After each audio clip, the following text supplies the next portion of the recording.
Hi అండి, నమస్తే. Welcome to Varalakshmi Podarillu. ఇవేంటా అని చూస్తున్నారా? ఇవి చూడండి, కరివేపాకు పుల్లలు. కరివేపాకు మా ఇంట్లో చెట్టుది ఇలా దుసిపెట్టాను. ఈ కరివేపాకు పుల్లలను మనము పడేయకుండా పళ్ళల్లో కుచ్చుకోవడానికి టూత్ పిక్గా వాడుకోవచ్చు అండి. నేను చూడండి ఇలా కట్ చేసి కట్టలు కట్టి పెట్టాను. ఈ విధంగా చేస్తే ఇవి మంచి వాసన వస్తుంటాయి. మనకు పళ్ళల్లో ఏదైనా తిన్నప్పుడు ఇరుక్కుంటాయి. వీటితోని మనము పుల్లలు పెట్టకుండా, చీపురు పుల్లలు కానీ పిన్నిసులు కానీ పెట్టుకోకుండా ఇలాగా ఈ కరివేపాకు పుల్లలతోని టూత్ పిక్స్ తయారు చేసుకోవాలి. ముందుగా వీటిని ముదురుగా ఉండే వాటిని తీసుకోవాలండి. ఈక్వల్గా ఇలాగా కత్తెరతో కట్ చేసుకోవాలి. ఇటు కొసలు ఈ విధంగా కట్ చేసుకున్న తర్వాత సెంటర్కి ఇలా కట్ చేసుకుంటే రెండు చేసుకుంటే మనకు కావాల్సిన అన్ని టూత్ పిక్స్ రెడీ అవుతాయి.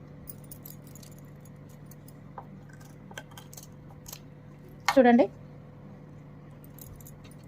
ఇలాగా ఈ కరివేపాకు ఉంటాయి కదా, ఈ కరివేపాకు చెట్టుకుండే ఈనెలు ఇలా అంటే ఈనెలు వచ్చేస్తాయి. ఈ ఈనెలతోనే వీటిని ముడేసుకొని పెట్టుకోవచ్చు దారాల్లాగా.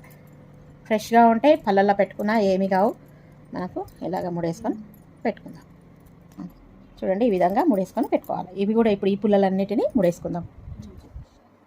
ఈ విధంగా మనం అన్ని టూత్ పిక్స్ రెడీ అయిపోయినాయి. చూడండి చాలా రోజులు ఇవన్నీ ఒక గ్లాస్ జార్లో కానీ దేంట్లోనే వేసి పెట్టుకుంటే ఫ్రెష్గా ఉంటాయి.